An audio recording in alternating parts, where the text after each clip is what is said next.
Welcome to the webinar, Understanding Reunification. My name is Courtney Williams, the host of America's Kids Belongs FosterCon webinar series. And today we have something special for you. We have a couple of different episodes that we've done on our foster friendly podcast, and we have put them together to be a webinar because they are just such great conversations, great stories for you to understand reunification. So we have a host episode on our foster friendly podcast. There are three of us that are hosts, Brian, Travis, and myself, and we have a conversation that the three of us did together of just people understanding why reunification, what is reunification, stories behind reunification. And then we also have a follow-up podcast interview that we had between a biological mom and a foster mom who had her son in the biological mom's son in her care, and they share their journey and their story of redemption, of what that looked like. So I hope that you enjoy these two podcast episodes of reunification and get a lot of them for us to understand how we can do this better as foster parents or potential foster parents. What comes to your guys' mind when you hear the word in the space of foster care reunification? It's a little bit of a mixed bag for me. I mean, at first, it's like, yeah, so good. I mean, gosh, we just, did a couple of episodes about reunification. And man, they were heartwarming when it went so well. And my wife and I, when we fostered, really focused on reunification. And some of those stories are kind of messy. And my daughter, same, those are what seemed like a miraculous reunification story years later has turned out to be a tragic one. So it's a mixed bag when I hear the word. I'm with you for sure. It's interesting. I ask this question when I do foster care training. These are people that are not foster parents yet. And I tell them, be as honest as possible and tell me, what are your thoughts about reunification? And the answers are a mixed bag. I mean, people really have a hard time with this. And I understand why, but for me, what comes to mind is just messiness, maybe frazzled. Frazzled might be a good adjective for this too, but definitely that messiness. And it is a hard part of foster care, but it's a reality. And it's something that we should strive to be okay with and pro reunification. But it also comes with a lot of stuff that we're going to talk about today. Yeah. Yeah. Travis, yeah, I'd say complicated. Yeah. Complicated. Yeah, there's layers to everybody's story. So yeah. Yep. Well, I think that's a lot of what we'll unpack today. And even right off the bat, I would say that what you will typically hear from the government side, from child welfare workers, is that the primary goal of foster care is reunification. And I think I'll ask you guys about that. Well, you know what? I'll actually come clean. I understand why they say that's the goal, and it makes sense. But I don't. Gosh, as far as just like, shouldn't we prioritize the kids' safety over reunification? Now you're getting hot topic already. I mean, you're even going deeper, quicker than I thought. Sorry. So, you can reel that back in if you want. No, that's a great. Well, I did want to share something to that, and then I'm sure Courtney, you have something to weigh in. Just to Brian's already throwing the gauntlet out here, is that so? There's a really good book called Out of Harm's Way. And this is a little bit dated back to, I think, 2017 or so, but the author takes a look at sort of reforming the child welfare system. And I'm just going to read a line from him in this, in what he's kind of setting up just the complexity of what it is for child welfare. And it really, to Brian's point here, he said, brain surgeons never have to choose between saving the brain or the patient. Child welfare workers face the daunting task of trying to preserve families, ensure the safety and well-being of children, and on top of that, provide permanence of caregiving for the children. And on top of that, these can be contradictory goals. Yes. Man, great quote, Travis. Yeah. So that's all I'm going to contribute today, probably, of any help. All right. It's been great talking to you guys. You guys listening, wrestle with that. Yeah. But respond to that. That's exactly what you're saying. The safety and versus... Yeah. So what seems to be, there are worthy goals. They're all worthy. And there's a sense of tension between them because one goal may have to be abandoned in order to achieve the other goal. And I guess it comes down to a sense of prioritization. And what I've seen in child welfare for the past 20 years, and then being a student of it for more than just reading about it and the history of it, is there tends to be a pendulum swing between one, like, hey, we got to keep get the child out, work towards adoption. And then it's like, then this pendulum swings the other way. We got to really prioritize reunification, the biological family, and then the child dies. Then it swings back again. And it seems like we're always driving towards one ditch or the other and struggling to stay on the road. Yeah. I mean, Sad. the other thing that I noticed, start thinking about going back, being licensed for 17 years. I feel like when we first started, it was easier to get kids removed from their families, but also easier for them to be reunified. And I feel like now we're in the spot where it's really hard to get kids removed from their families, sometimes to the point of like, this is beyond abuse. They should have been removed a long time ago with the whole Families First Act. I have a love-hate relationship with it. I get why, but I feel like kids are not being removed sometimes when they should be removed. So I think it's harder to get them into care, but now I also feel like it's harder to get them out of care. So I feel like they are not going to put them back into those situations until they really see families, working through their case plan and do what they need to do. So I do see a shift that way, which I think is a pro of, they've got to prove that they're ready for reunification, I feel like, more now than they used to. But like I said, there's still that shift at the beginning then where it's harder to get them into care to begin with. Yeah. So, yeah, I think the families I know are experiencing the same thing. And even foster families, the kids that have been with foster families for years and want to be with that family, they're not even being allowed to create a permanency there now. It's a little wonky, I think. But let's set the stage for like a current snapshot. What are we talking about percentage wise? How many kids are reunified when they go into foster care? What's the likelihood that they are reunified? Yeah, we don't have exact numbers right now, but in 2022, 46% of kids were reunified, so about half. And that's something that I think people need to understand from the get-go as foster parents, people looking into foster care, because a lot of people come into foster care with the primary goal of adoption. And we're going to have more on adoption in later episodes, but that's one thing I want people to hear loud and clear. If you're walking into this with your goal of being adoption, this is probably not the path for you.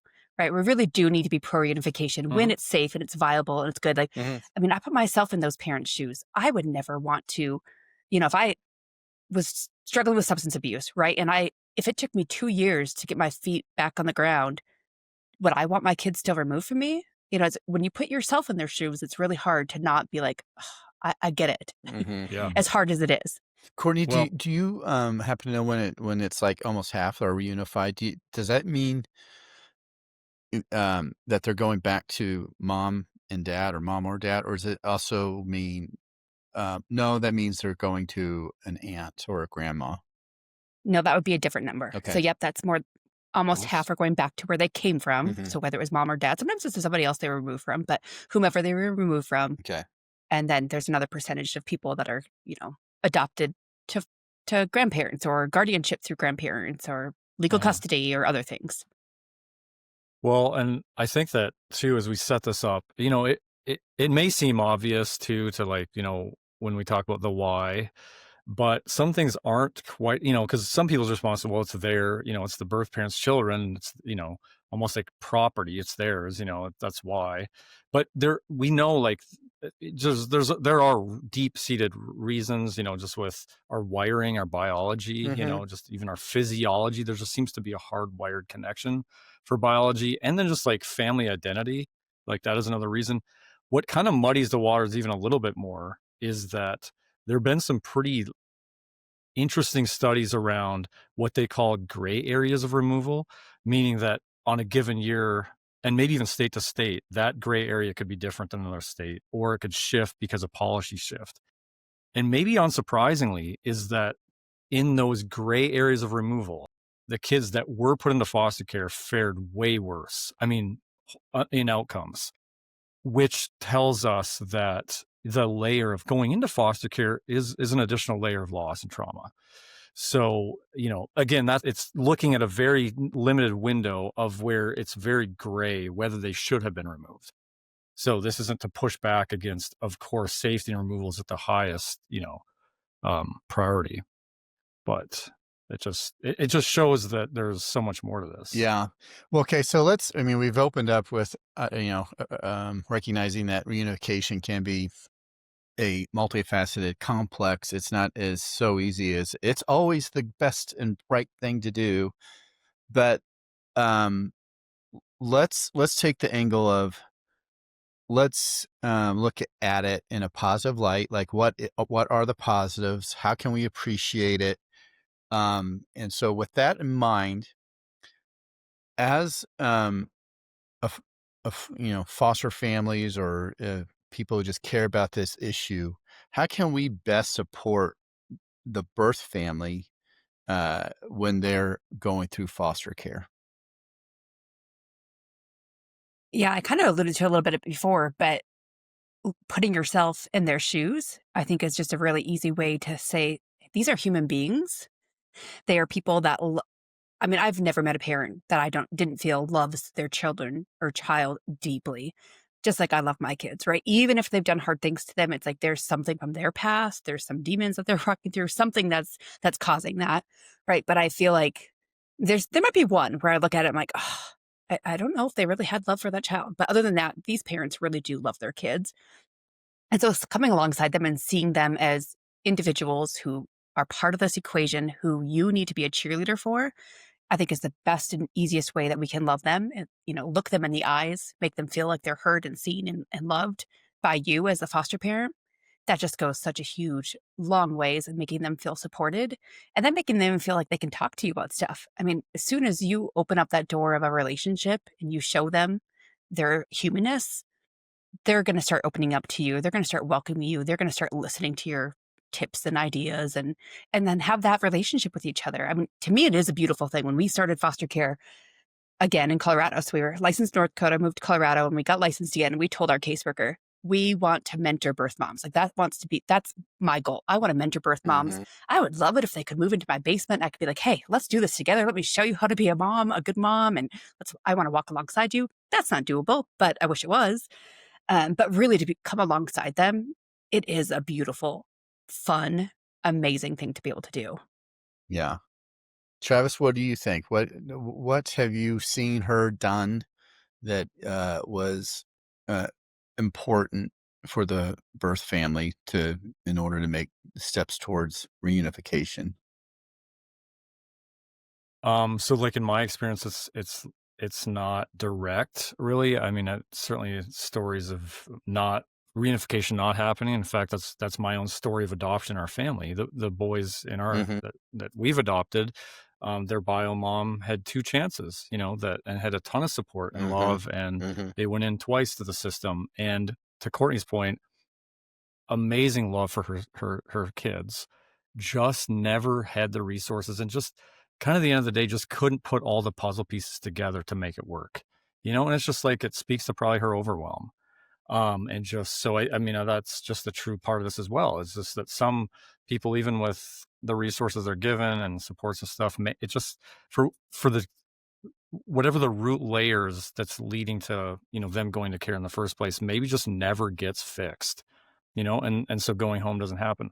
I really think it comes down to what you said. This is more general, but just like I love the line, it's something like grace is the only thing in the world stronger than shame. And I think that shame is such a huge part of so many birth parents' experience, that this happened. And then I think depending on your own trauma, like you can get stuck in almost that shame cycle of like, you can't break out. Like I remember when we were, you know, as house parents to this group home, and like so many of our kids, like where maybe their birth parents weren't calling when they should have, or, and you're just kind of like, man, what kind of a parent are you that, they're in foster care and then you can't even call. And it's like, and there was so much judgment for me at the time, but then later realizing also like how much of those parents was shame holding them back from calling or checking, just the guilt, the like, almost like, you know what I mean? Like just I that do. part of it too. Yeah. So, yeah.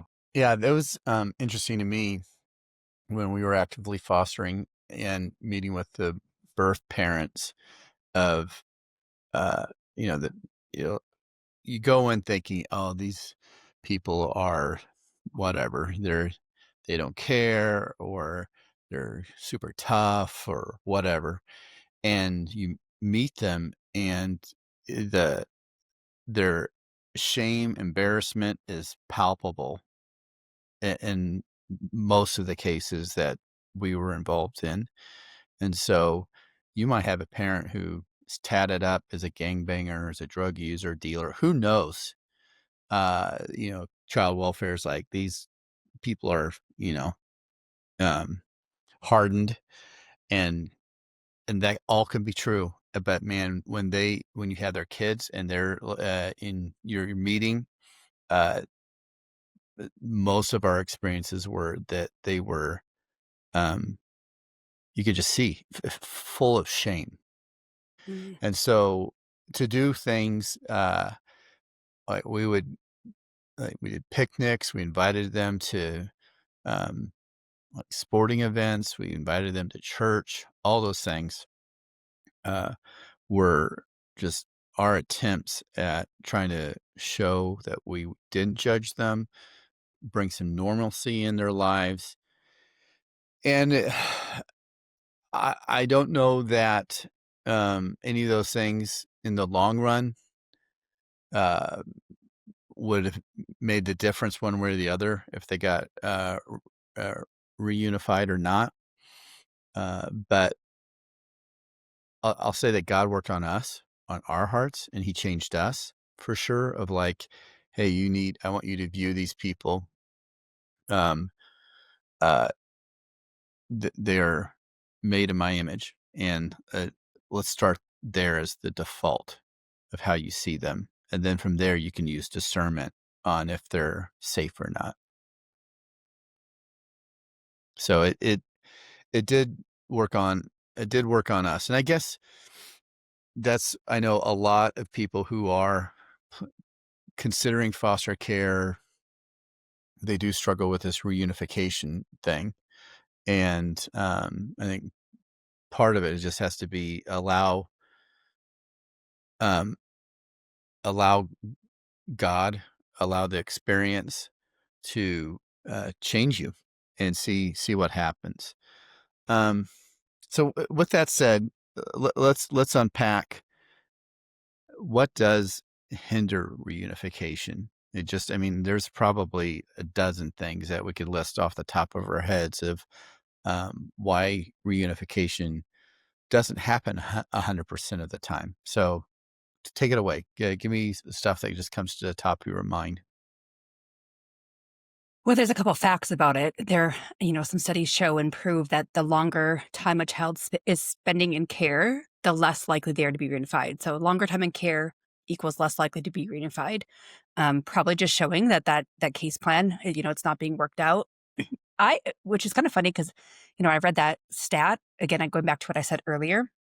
I have personally seen a shift in that where I do feel like now kids are in care a little bit longer and they're giving parents extra time. And I have seen Right? that work out positively sometimes too. Yeah. So So that it's interesting because I hear you, Courtney, on that, because it's like, well, is it the kid in the care longer because the parent isn't doing what they're supposed to do? Or are they in care longer because they are doing what they're supposed to do and they're giving them a chance to fully recover? I mean, that's again what Travis and I just getting done interviewing Yeah. Ashley, who said what she really needed was inpatient care for her addiction, which it was a year program, and that was after a year of being outpatient.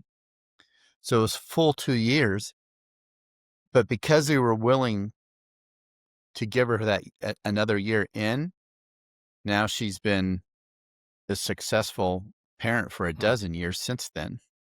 yeah, yeah. So I was kind of surprised. But again, when you look at foster care numbers, it's hard because they're always about 2 to 3 years behind the way that our numbers work and getting it all nationally. So these studies are likely done, 2022 or before. So keep that in mind as well. Also, studies suggest that younger children are more likely to be reunified. And older children might face more challenges in reunifying, potentially because of mental health, their own mental health, and likely, parents' mental health as well. And then you got both those two things kind of clashing. And then the emotional difficulties of, they get to be 12 now and they get a say in it. So they're 12 years old and they get to say, I don't want to go back home, Yep. So you see, I think that plays into that as well. But so the older they are, the less likely of them going home. But I've got our 3 latest placements, long-term placements, were all teenage boys, and they're all reunified today. So, within the last year. So definitely see the other side of that as well. Again, I think it's just hard to look at stats because you can see for both sides of it. Yeah. Yeah, that's true. Yeah. Yeah, and I think additionally too, it's things like, parental substance abuse, again, that, is still under construction or still trying to, get fixed. Mental health, financial instability, all these things that sort of still are just there looming large. Maybe we haven't got past that yet. And so like that's going to really hamper that reunification. I also think, like you said, Courtney, too, as we look at studies are hard because especially with child welfare, I feel like when they do studies, a lot of times nationally, at least, it's a 10-year study, but it's so dated because it takes so long to get it all, and probably still the government too. But and so like you're looking at stuff that's, even when they're saying like it's new, well, it's like the data was from like 07 to 12 or something. But what is interesting connected to this too is that reentry rates give us a clue, I think, too, to what's still in play here. So I know, like, looks like studies show that where the greatest reentry happens among teens, not surprising, for going back into foster care, and infants. So probably 2 of the hardest populations in some ways. And then it happens the most often, like right out of the gate, which tells you then that a lot of these ones that when the kids did go home and mom and dad or whatever did, showed the court enough, they truly weren't ready, and to your point, Brian, with Ashley, like kind of saying the same thing of, I needed this long runway, and so, yeah. And that's tough too, because the longer it is, the more attached a lot of times the foster parent gets. I mean, again, with Ashley's story, people were referring back to another episode we did recently. The amazing foster parents loved that boy. And the longer they had him, the more in love they were. And so that's hard too, because I mean, the other side of reunification is you're doing it really well as a foster parent. You are forming bonds of attachment. You are loving this child. The child is growing attached to you. You're seeing them thrive, and you don't want to lose that. You don't want to lose them. You love them, and that is super, super hard. We talk about forever families, and there's for now families, will just be a temporary family. But ultimately, you kind of have to be a flexible family. And it's like, whatever it takes. Maybe it's forever, or maybe it's just for now. And I have to be willing to have, as the adult, have my heart break so yours doesn't have to again. And as the adult, say, I know it'll hurt, but I also know hearts can heal. Not that you'll always not feel it. So it's what we're asking people to do is profoundly hard, and that's why I think doing this is, not everybody should do it. Yeah. And goes back to why it does need to be there in the forefront. Like families need to realize that and recognize it from the beginning. Yes. Because again, I mean, I get the anybody that's fills out a little form on the AKB website, they go to my email address. And so at least once a week, I'm getting an email that's saying, but what if I get too attached? What about reunification? Or I really just want to adopt. And yeah, there are waiting kids. That's saved for another episode. That is true. There are waiting kids waiting right now. But if you're looking at going in, a lot of them are, I want to adopt a baby from foster care. It's like, well, that's likely not going to happen. And here's why, Yeah. and I put it in a gentle way, but understanding like when these kids come into care, right, there's a baby that comes into care, a 1-year-old that comes into care, the first goal is going to be reunification, right? And then they have that process to walk through. And if that does not happen, then they're going to first look for family members.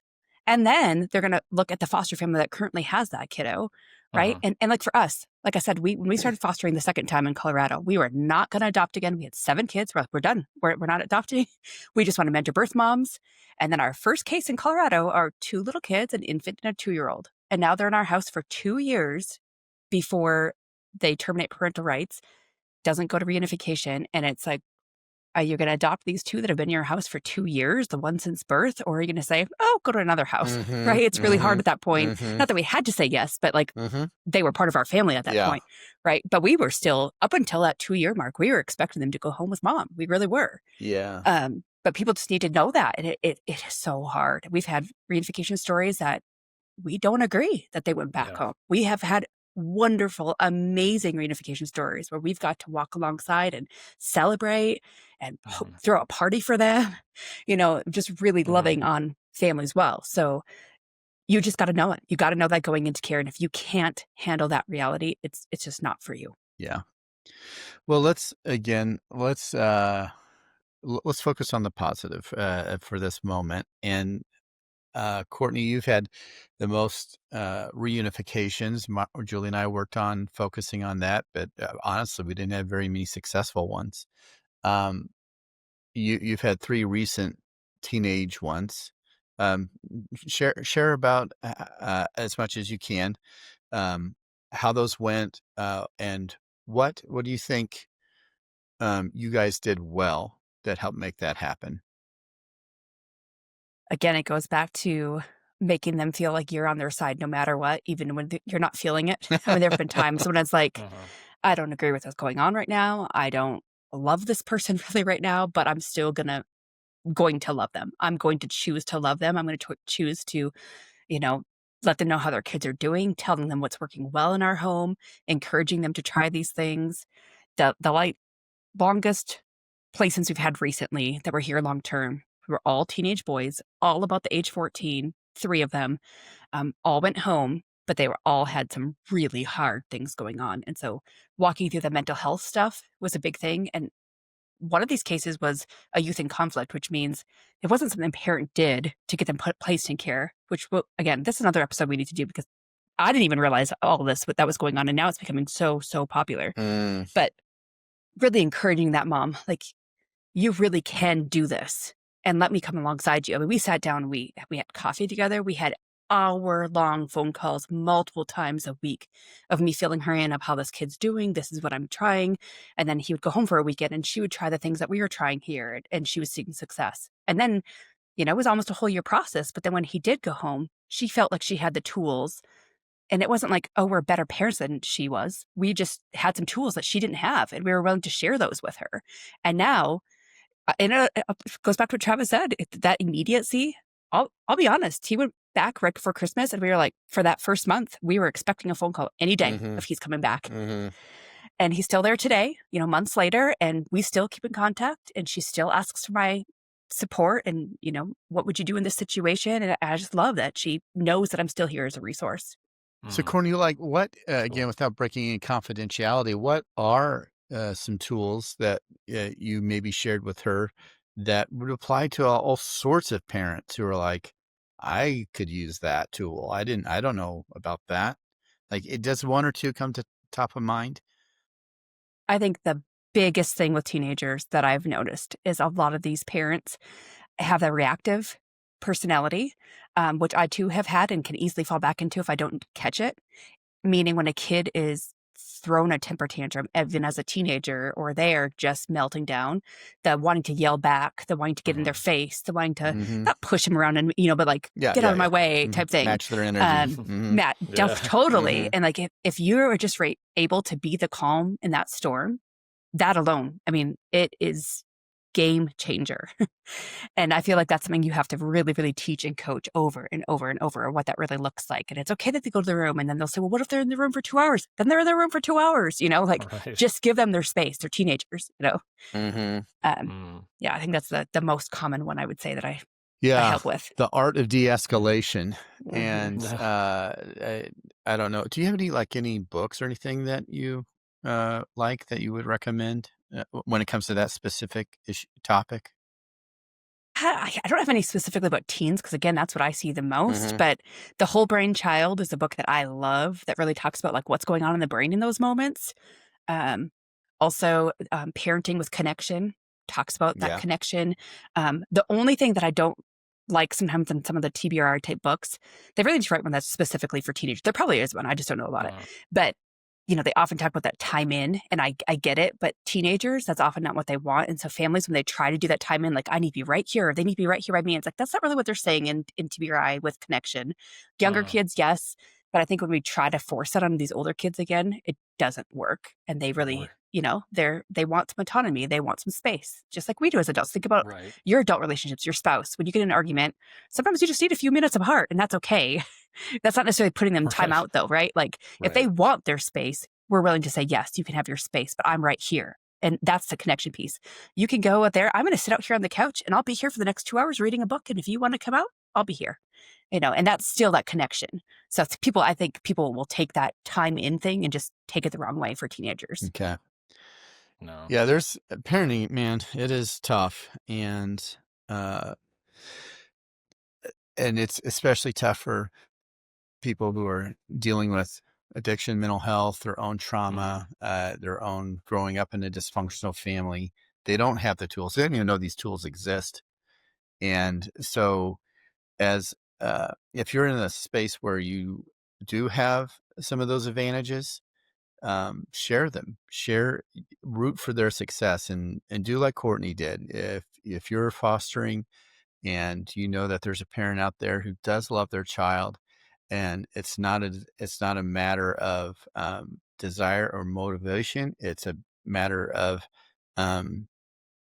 ignorance or ability, and not ability. They have the ability, they just don't know. Let me put it this way.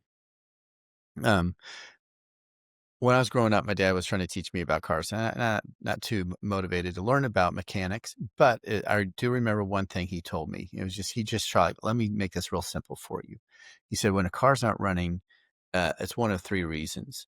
There either isn't fuel, a spark, or air. And so it was like, okay, just like start there and see if that one of those comes clear. And I was like, okay, is there something like that for humans? And it's like, if a human isn't doing something, if they aren't running the way they're supposed to be there, if they're not parenting the way they're supposed to be, it's like, okay, it's either they don't know to do this thing, they don't want to do this thing, or they don't know how to do this thing. And so it comes down to like, okay, does this parent want to do this thing? Do they want to be a good parent? Answer that first. If the answer is yes, then it says, okay, is it they just don't even know about this, these things when it comes to common sense parenting? And if they don't know about it, or then you got to tell them about it, and then they can know about it and still not know how. And so, as the healthy person in this equation, ask yourself, get curious. I love that quote from Ted Lasso, who during the dart scene, he quotes, it's that poet, I think, the idea of don't be judgmental, be curious. Be curious about the parents and just say, hey, is it because they don't want to, don't know to, or don't know how to? Oh, that's good. That's really good. I know we're getting close to the end of this probably, but I have to grab my cord to plug my Mac in, or it's gonna. Okay, let's shut this it's down. Gonna die right now. I think ending with Ted Lasso is great, and so we'll continue on with a few further episodes on reunification. That sound good, guys? I'm confused. What's happening? We're close. Well, I just got to plug my laptop in. It'll take a minute. I'm not. Well, I had a couple questions. Okay, all I right. actually have to ask You plug in. All right, I'll be right I back. just want to eat some chocolate chips. I was ready to close this thing down. I got a trip to pack for. You got a trip. It's past noon. My stomach is growling. I need some sweets. Travis is grabbing his cord. We're falling apart. Don't edit this out. I want it all in. I actually had something to ask you guys when we stopped recording too. So do not edit this out. I insist. Travis, Brian, Edmund, who do not. This is real life. He's not hearing you.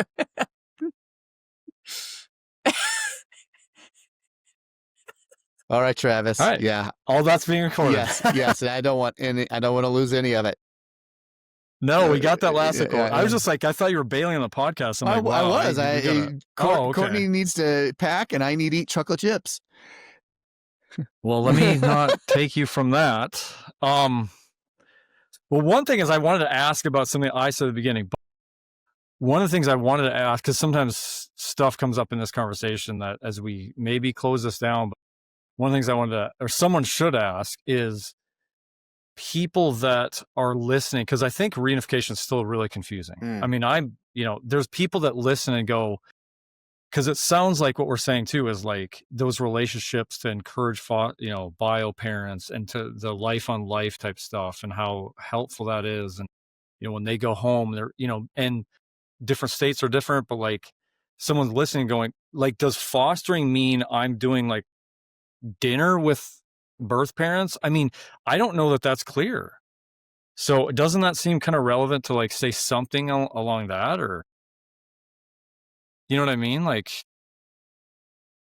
because if you don't know for sure. what your involvement is with birth parents, I don't think that's very clear. Yeah, we might have assumed. I definitely did. I assumed too much knowledge there. So maybe take it back and say, so what is normally expected of the foster parent when it comes to the relationship with the biological parent? That's a good one. And one other one, if we just this can be quick, but I think this would be a great Courtney one. Before vacation, we got to put you to work. You just saying, like, because you've dealt with a lot of cases that have been really tough, and you've already kind of talked about that. But how do you compartmentalize, or how do you go on both cheering for unification and dealing with some extremely hard cases where it is really disturbing, and you're still, I don't know, maybe that's a hard answer, but like, that's a question. Yeah. So Courtney, since you get the vacation, you have to answer these. First, what is normal? What's normally expected of foster parents? And secondly, how do you handle it when it gets like you're still rooting, but it's not going well? It's home. So who's asking? Brian, you asking her? Courtney, do it. Come on. All right. So I will ask, since she's just out of the blue, okay, I will say, okay, here we go.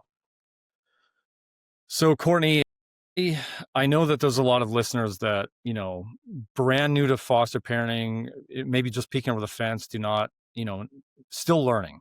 So when we kind of talk about like for, what really works for, resourcing birth families and encouraging them and the parents, whether it's on visits or how that looks. I think there's confusion too around a lot of people just wondering how much crossover does a foster parent, any birth parent, case by case is different, but generally, because it can be really confusing around like, do they expect us to do dinner? You know what I mean? Like, so like, tell us a little bit about your experience around that. Yeah, again, it is very different case by case. There are some cases where the caseworkers will tell you this, sadly, this individual, might not be safe for you to be around. And we've had a few of those, not very many, but we've had a few of those where it's like, we don't want them to try to even find out your guys' name or your address or anything about you. And so we don't even drop the kids off for visitation. Again, those are very few and far in between. Most often, almost always they will say to us, we welcome and want as much interaction with you as you feel comfortable as the foster parents. They put it in our lap to say, and they don't let this happen right away. It's more, kid first comes into care. They're in our home for a little while. They start doing visitations. We can drop them off. We could go walk in and say hi. I like to go in and say hi, again, unless they give me a reason not to, but I like to kind of right from the get-go, let them know who I am, tell them a little bit about myself. Our county does what's called icebreakers, which I love. So it's a meeting between us and the bio family or whomever they were removed from, and we'll sit down. It's just us. Kids aren't there, and they just get to know us, and we get to know them. And it's that beautiful way of getting to know, like, how do you soothe this child? How do you celebrate this child? How do they go to bed at night? What works well? What wasn't working well? And it really helps us as foster families, but it also opens that door to communication in a relationship. And usually when I leave one of those, I'll say, hey, I'm willing to give you my phone number if you're comfortable with it. And they almost always want that because they know, like, I'm caring for their child right now. So yeah, I get it. It's often up to us. We don't just welcome them into our home. We'll often, if it gets to that point, we'll start meeting at a park, or then we'll go have dinner at Red Robin. We'll go do something like that. But we have welcomed birth families into our home many times. But it's after some time for sure. Yeah. And then as we kind of close this down, what would you say to the people that listen and we all are well aware, like Brian opened the podcast out rightly by talking about safety is first. I mean, safety is imperative for these children who are removed from their homes. I mean, that is, that has to come first. And yet with the goal of reunification being at the forefront, also cheering that on, there's incredibly good reasons for a kid to go home to where they belong. But how do you hold those two things in tension as a longtime foster parent where you've seen some incredibly hard, just call it real, like abusive, awful, evil type of things. And not everyone's that category for sure, but then also cheering reunification on. It's hard. I mean, this is the hardest question I get. And I just answered an email this morning, actually, about this exact question and just explaining, I'm not going to pretend that it's not real and that this is not the hardest thing there is for myself, for my kids, for our family, for even our friends who get attached to these kids. Again, we had one case where we were shocked it went to reunification. It went to reunification really quickly, and we did not agree with it. The caseworkers didn't agree with it. Nobody, I mean, it was we still to this day, I don't even know how that happened. And I thankfully knew the bio mom's name. And so I'll still, this was 10 years ago now, I'll still look her up on Facebook and I can kind of see where the kids are at today. And they're not with mom, but I can through that see that they're with her sister. And so I get to see that they're still healthy and that they're still alive and that they're doing well and growing up. But there are a lot of cases we have no clue what happens to these kids. And we pray for them. We think about them. We cry over it. And again, this is kids that were in our home 15 years ago, we think about, or a memory will pop up.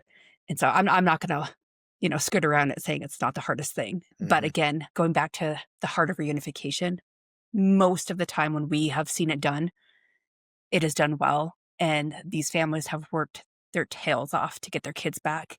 And it is so beautiful when we get to be part of that.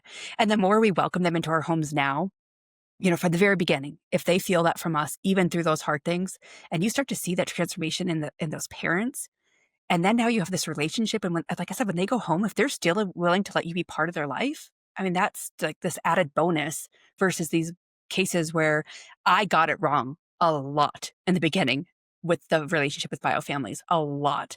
And my heart has completely shifted from what it was like when we first started. And those first cases, I have no clue. Those are the ones I don't really know.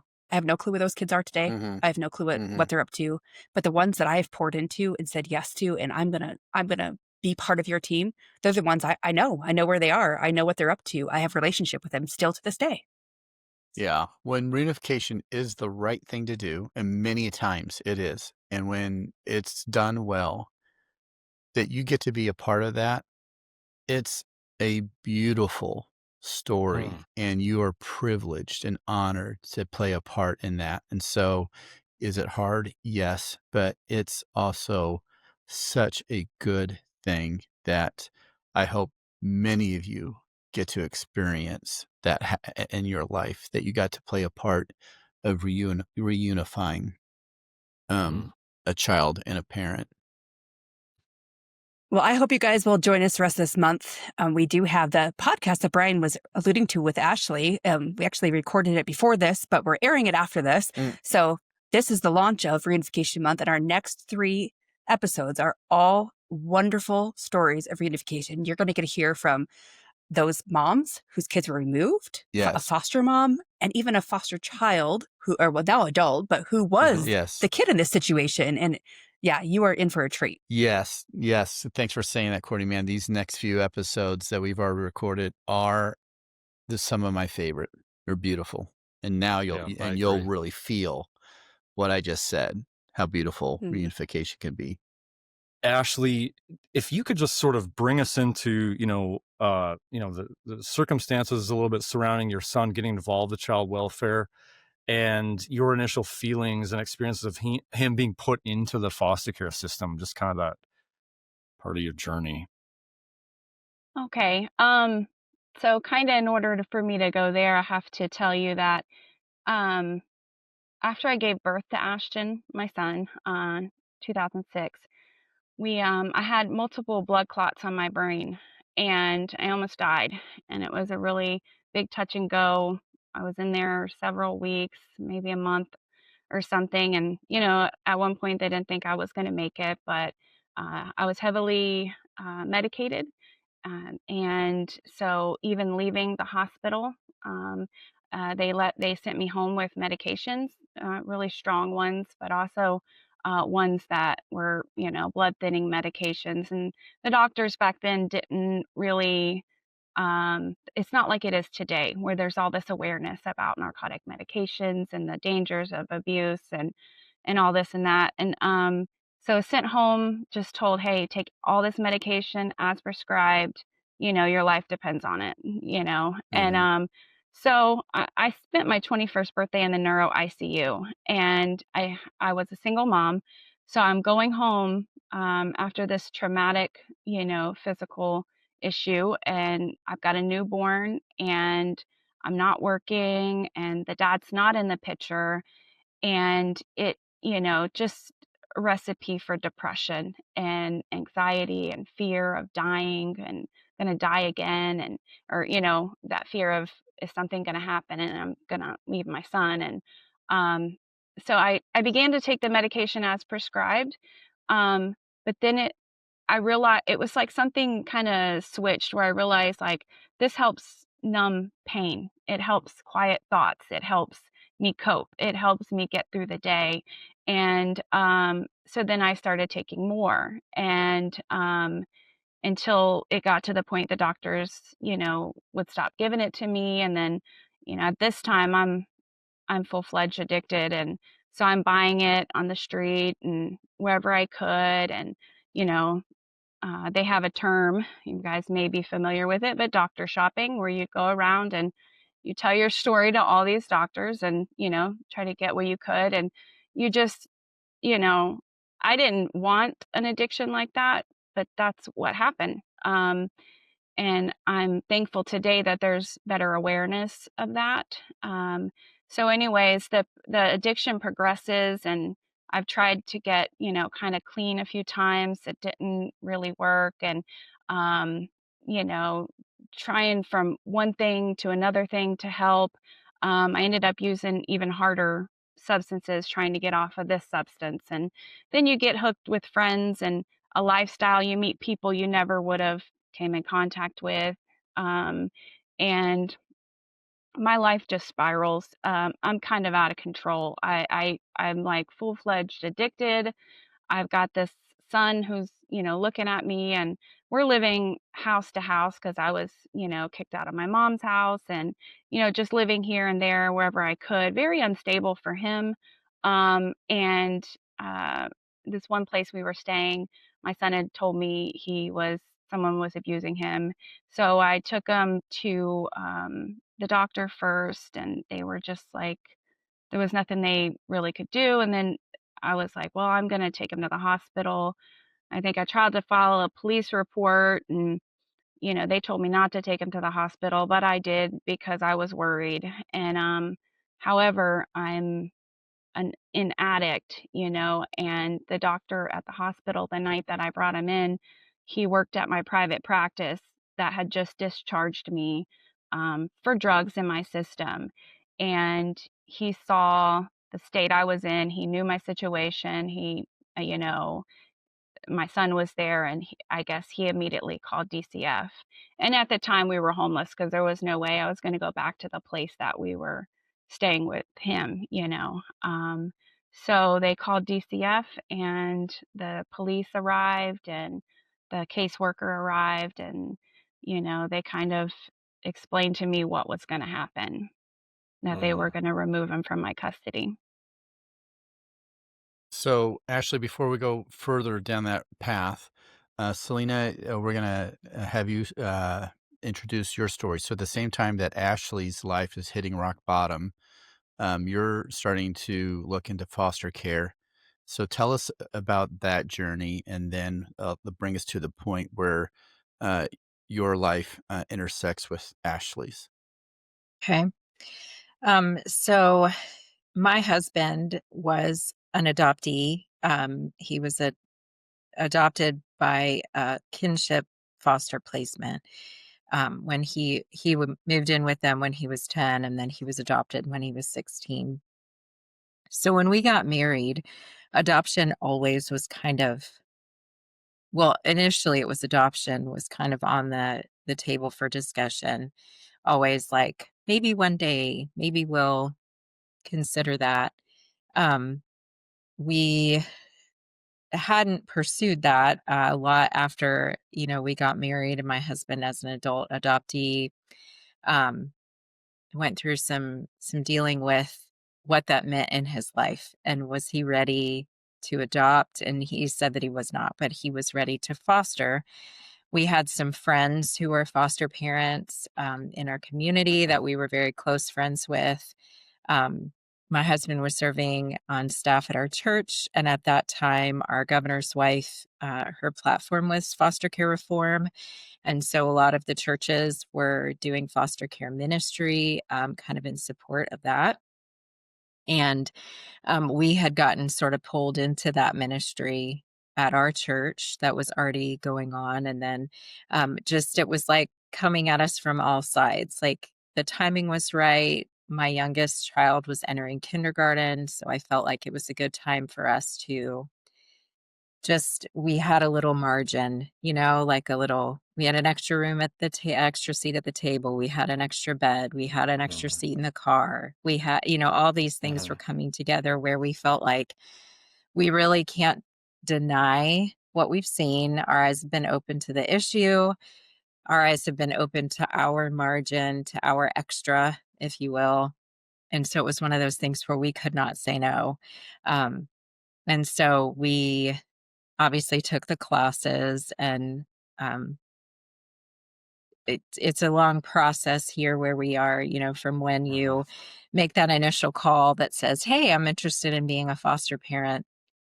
At that time this was back in 2012, was at least, 2011, we started the process. It was at least a year, for you to go through the classes, have your home study done, receive your license, and then receive a placement. So that sort of was our entry into foster care. Okay.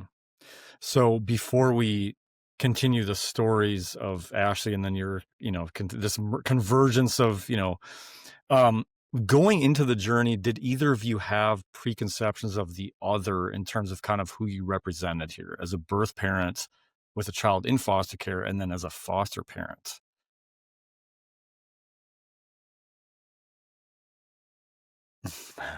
I can answer. I really didn't have any knowledge of the system or even how it worked.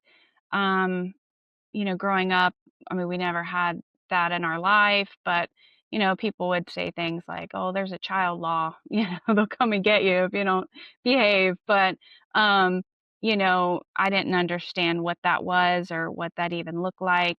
Um, More or less what a foster family did or what it looked like. So I had no preconceived ideas or, you know, anything going into it. I was brand new to the entire experience. I guess for us, because my husband's situation, he was removed from his home because of abuse and neglect. I had a lot of preconceived notions, because it hit really close to home, and the stories that, he shared with me about his upbringing and how the abuse came to be and just having a neglectful parent. Yes, I had a lot of preconceived notions. I would say I'm not proud of my preconceptions, by the way. Yeah. I wish that I hadn't had them. I feel like I would have entered with a much more open mind, to see specifically the moms as just people. I couldn't do that at the time. That came with experience, but I think I thought like, well, they chose that. I mean, Yeah. how selfish could you be to put your child in a situation like that? Or I just couldn't see that there could be any why behind it, at Mm. all. So both of you now just walk us through the rest of this journey, and you guys just kind of, if you want, ping pong off each other, or just take a moment at a time. But like Ashley, tell us about a little bit more about the treatment, the very beginning of foster care, and then you guys meeting each other, and then having those preconceived notions get abolished, and Mhm. then how your relationship together led towards reunification. So, after that experience at the hospital, and they took my son, and there was like a court date, and um, I still really didn't know much of anything. And at the time, being on the drugs, my mind was not, mental health was going. I mean, the hospital was a bad day. I look at it like, man, that's the worst day of my life then. Um, but it actually ended up being one of the best days now that I look back, because it's exactly what I needed to start on a direction, to get well, to get stability for my son. And um, so after court, they kind of let me know, hey, he's with some people, and this, here's the visitation, this is when you'll show up and get to see your son, and this and that. So I remember early on, I probably fit every one of Selena's preconceived notions. i was I was mentally not there. I think we had a couple rough interactions, where I wasn't understanding the process. I didn't understand what was going on, and um, I was doing a little bit of outpatient, and quickly learned that that was not going to get me sober. It wasn't going to get me well. It was, not enough for me, and I ended up in a long-term treatment facility, inpatient. But it really hit me that he was with another mom. When I saw Selena, she left one day and she put him in the car seat, and he had his little sippy cup and his snacks or whatever she had for him. And I thought, oh wow, this woman is raising my son, and I gotta, I gotta do something about that. Not against her, just it made me want to. That's my job. And I don't know how I'm going to get well and how this is going to look, and I was scared to death. I didn't have a lot of support, but I knew that I had to do it. I've always wanted to be a mom, and I love my son even when I was sick, and it didn't look like it. Ashley, you're not loving him very well. You're neglecting, and but inside I was sick, and I just wanted, a chance and an opportunity to get well, get on my feet. And at this point I was like, I just want my son back. Mm. So honest. Yeah, Ashley, I just want to pause here and just thank you for your vulnerability, and already I think a lot of people are empathizing with you. Um, so Selena, take us along this same time frame. What's happening in your world? Well, it was just an instant love for Ashton. He's a great guy.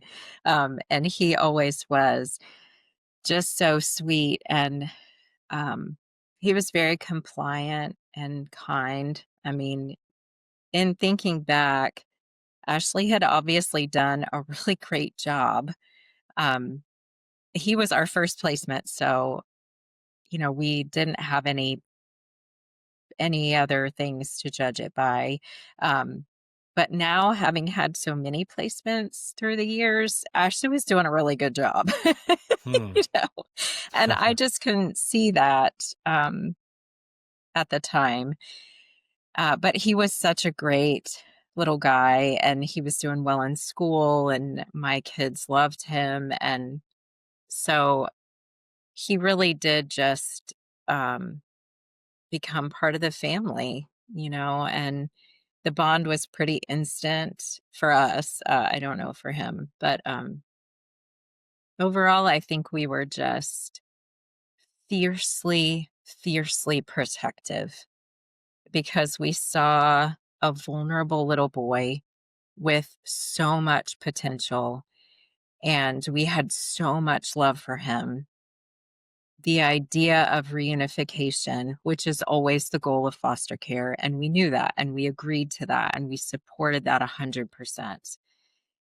But the idea of reunification in the beginning of our case plan and our story seemed disastrous to us in that moment. Just how could we, she was talking about a couple of difficult interactions that she and I had, or that we had together. I could not see how in that moment, could not see how he could ever go back Mhm. home.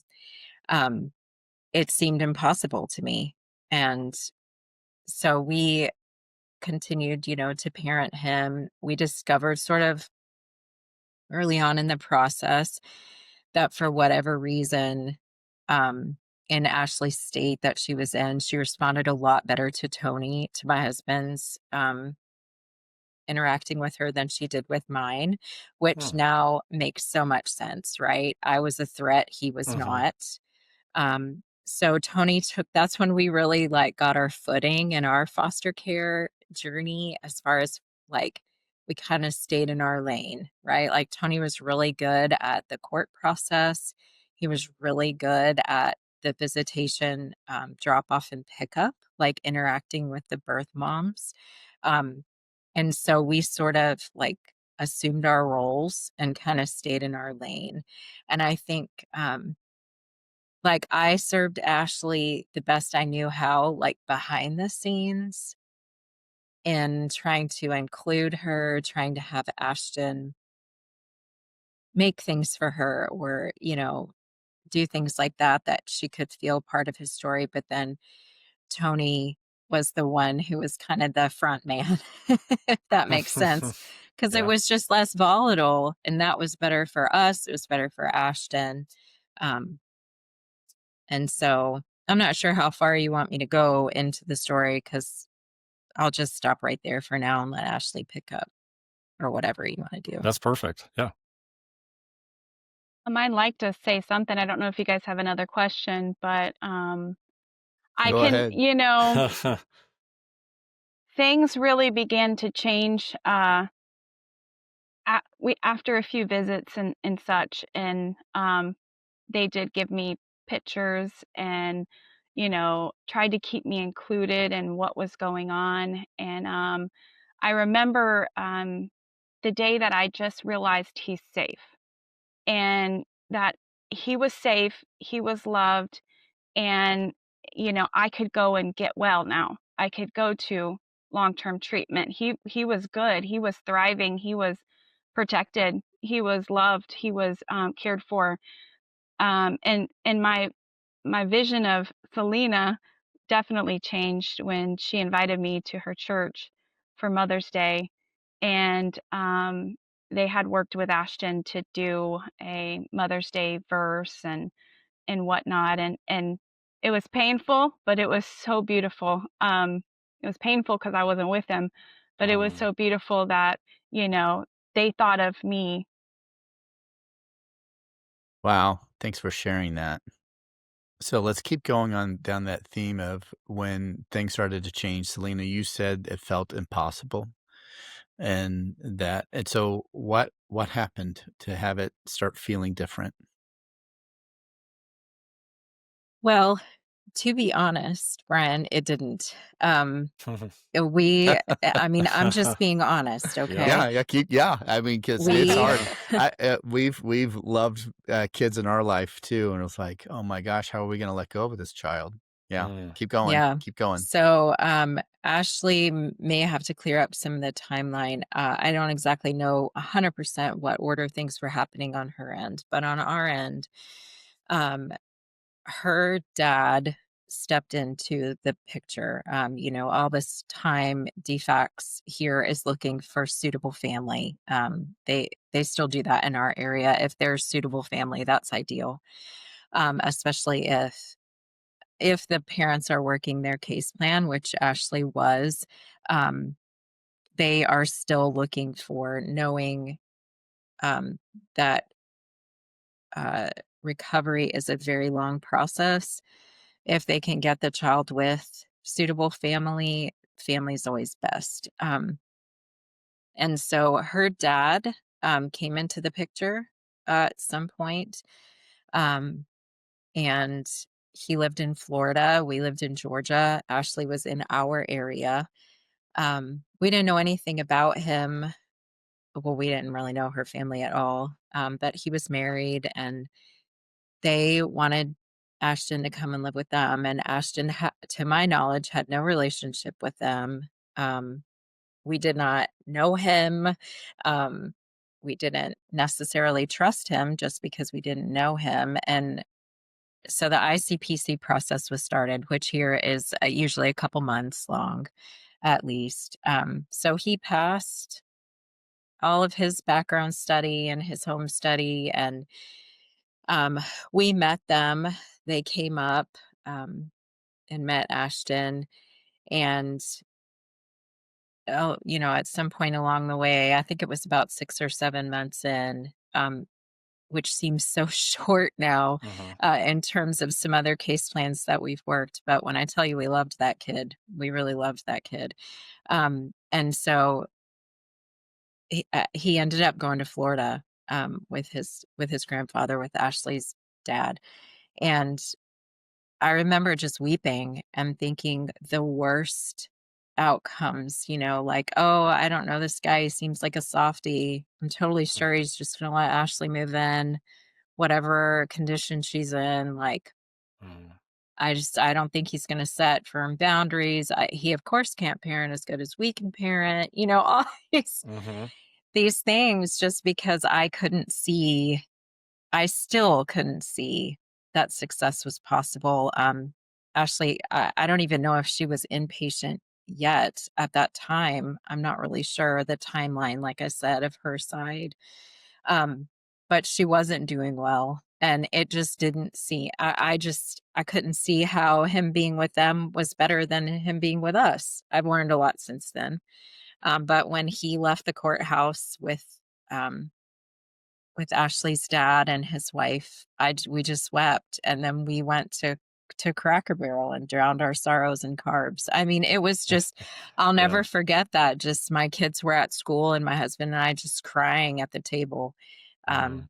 Just we grieved. It was like it, something I feel like they don't tell foster parents, or they didn't tell us, is that there are placements that feel like a death when they leave. And it feels Mm. like we had Mhm. no promise that Ashley and I would have this story today.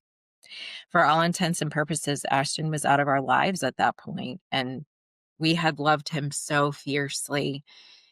Losing him felt like losing a child. My Mhm. kids were Mhm. grieving. They'd lost a Mhm. sibling. We didn't Mhm.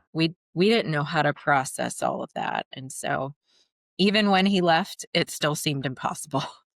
Mhm. Just Yeah, so being hard. So truthful. yeah, I'm glad you're sharing the hardness there because Right. it does feel it can feel super hard, just like you described. And just for a little, everyone take a breath. I'd like to reach out to Cracker Barrel to see if they like to sponsor our podcast right now. Sorry. That's a good shout out. We have a lot of foster parents who like to cope through carbs, and so Cracker Barrel. Those biscuits just Here we hit are. I right. know they are. Those They are. biscuits just. I'm the cheesy hash browns. So yeah. All right. Come on, Cracker Barrel. Well, come on. Call All right. Ashley, so take us now to where you are.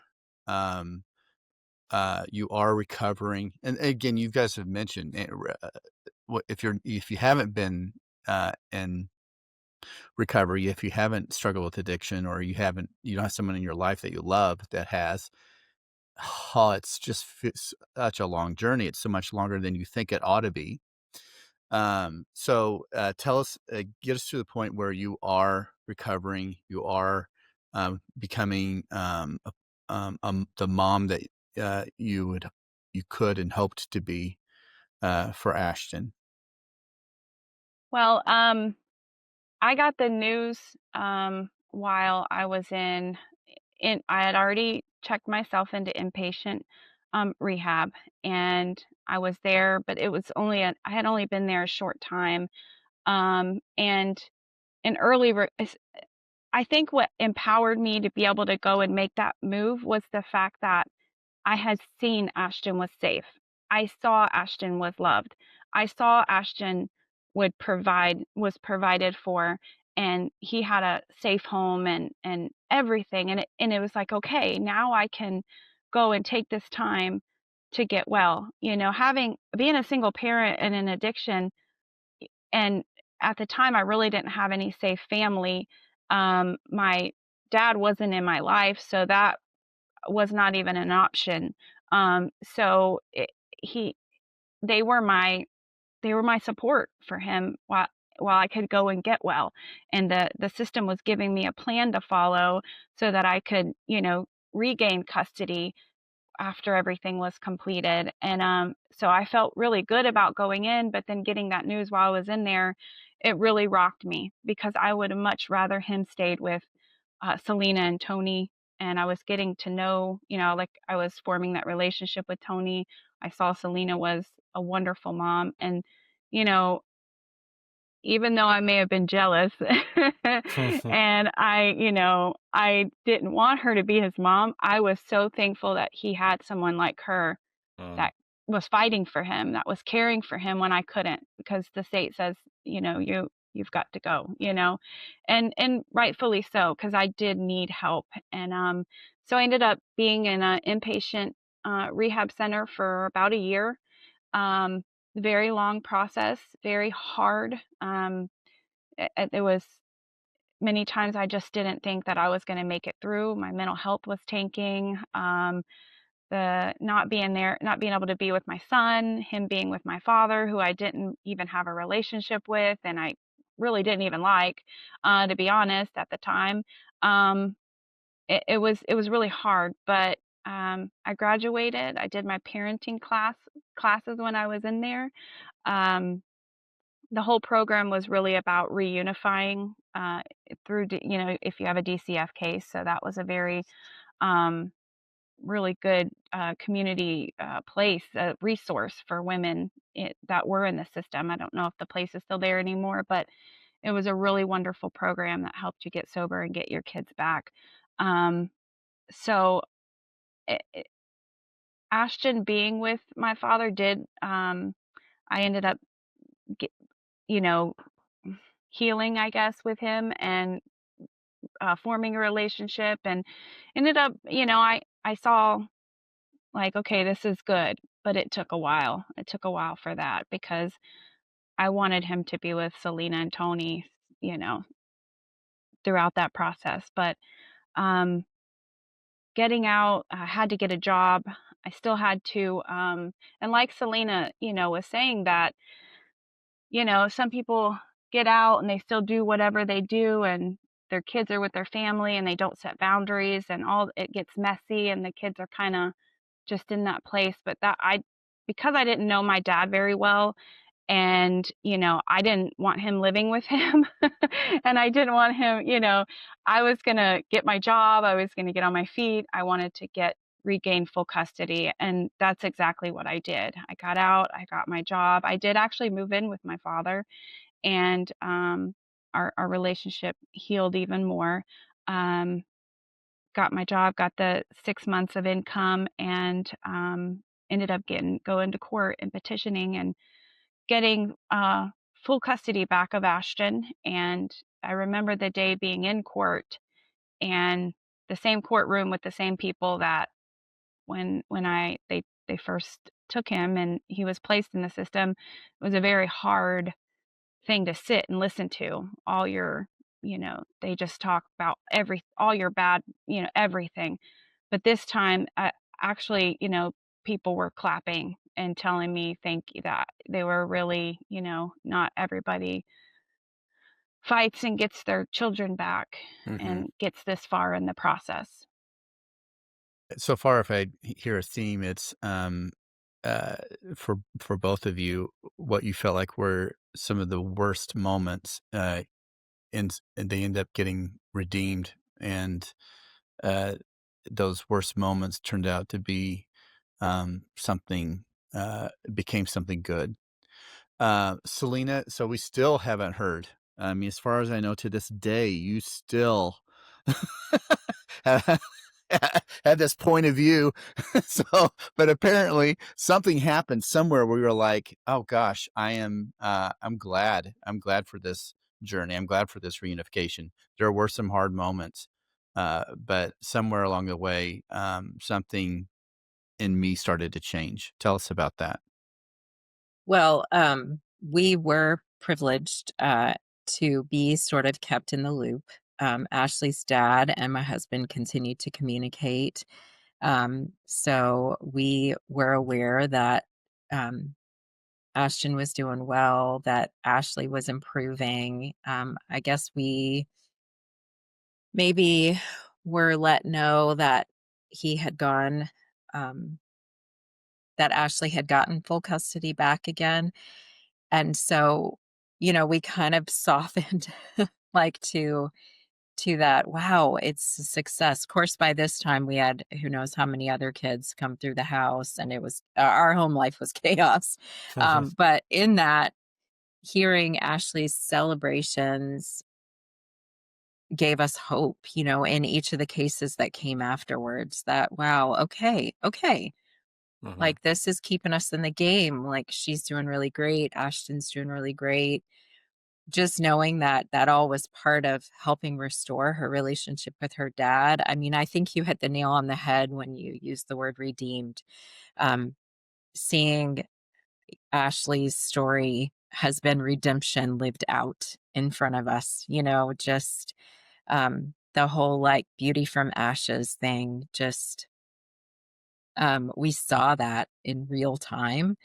And so um, that that was being part of Ashley's story is truly one of my life's greatest honors, to be able to walk alongside her and see her succeed has given me a fuller understanding of what people are capable of, a fuller understanding of God's plan in our lives, how God works in the world.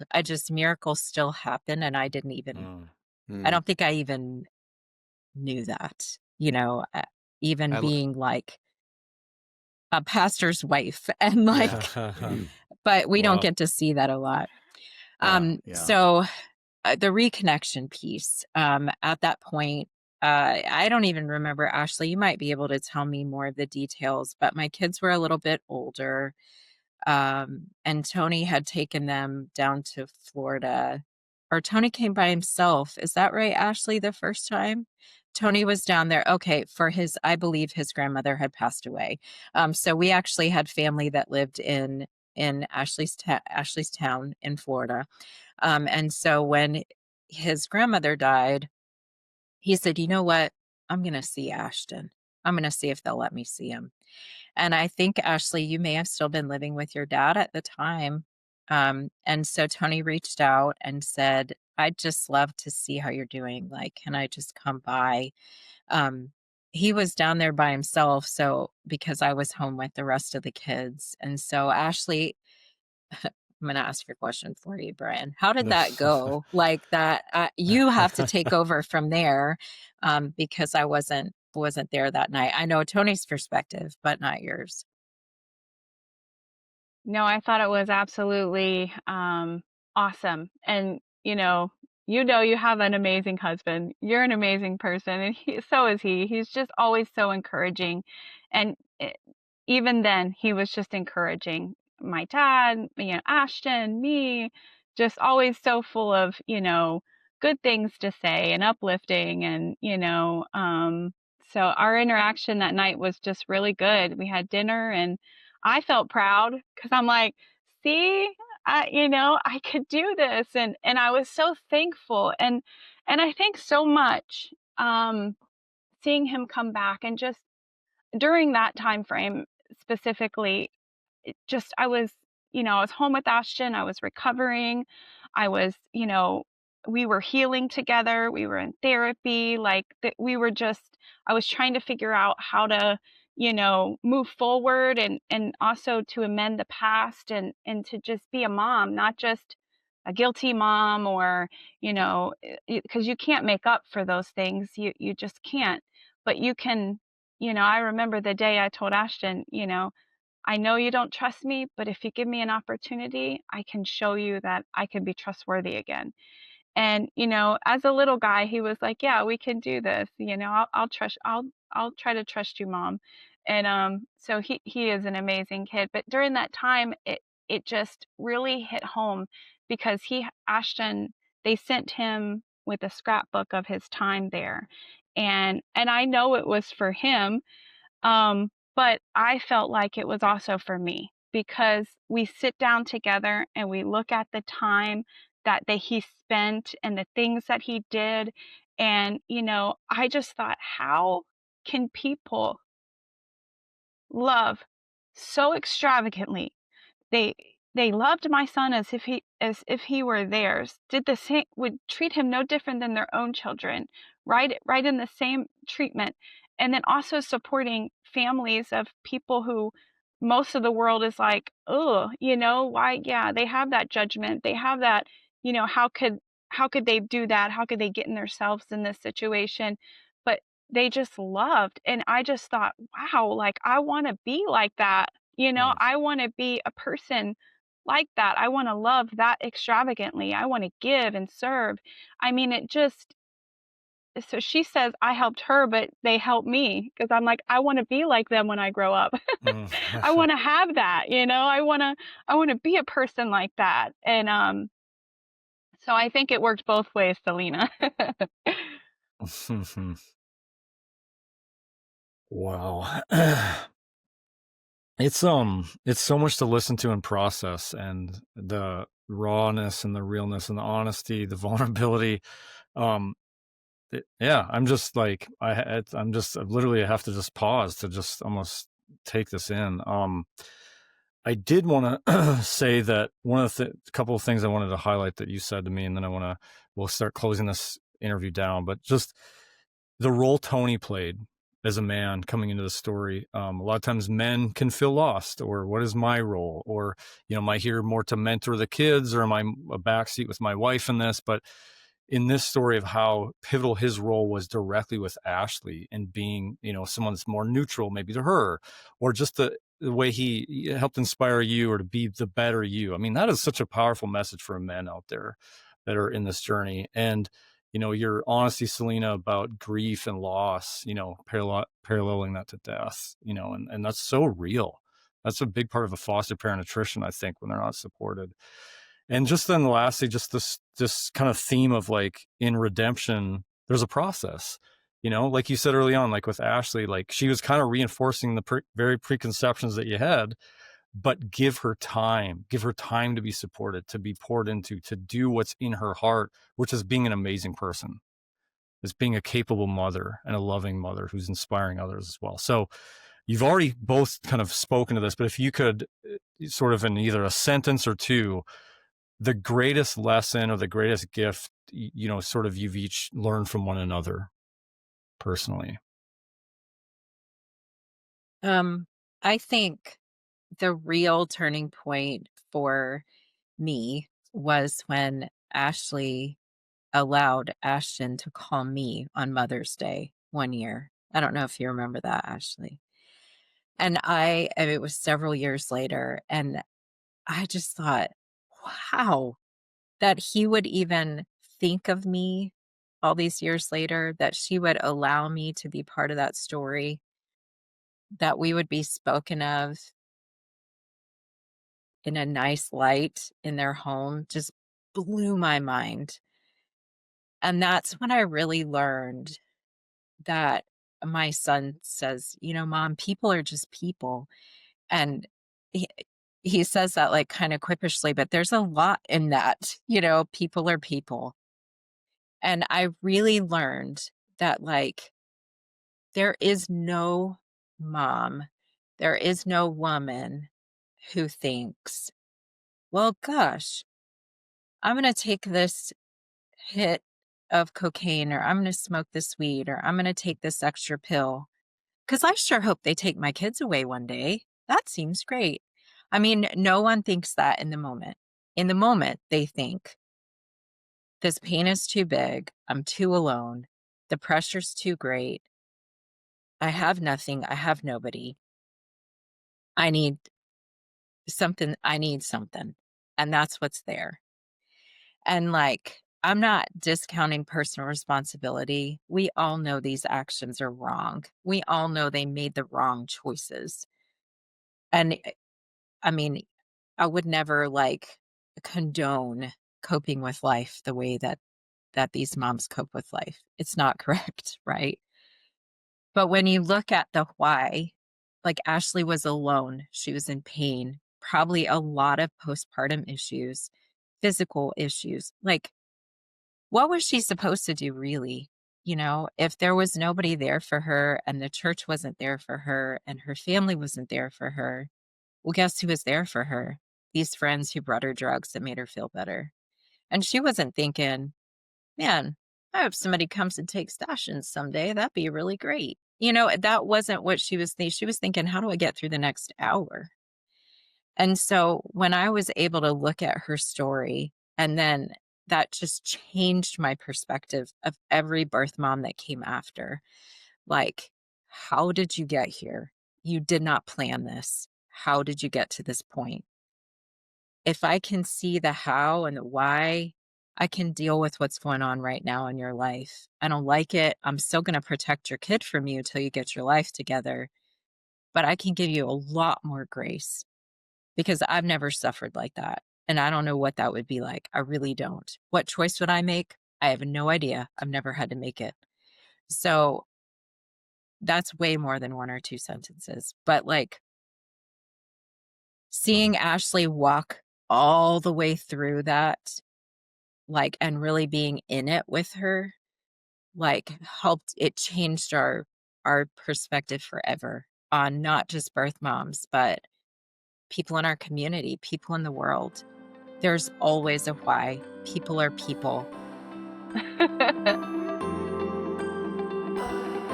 I hope you enjoyed this webinar, Understanding Reunification, again, with our foster-friendly podcast guests and hosts, Ashley and Selena, and then us as hosts, Brian, Travis, and myself. Again, hope you just got a lot out of this and understand more your role as a foster parent and how you can support biological families when kids are in your care and it's going towards reunification. I also want to remind you that we have a lot of webinars for free on our website, fostercon.org. We have 2 different series that are promoted on there right now. We have our fostering series, and we have 7 webinars that is on that series. And Reunification one is the last of our 7 webinars in our understanding series. And we have a brand new series that we are releasing called Navigating, which will come out in 2026. So if you're watching this and it's already 2026, then you've got some to check out. And if you're watching this before 2026, then go ahead and check those out when they are released.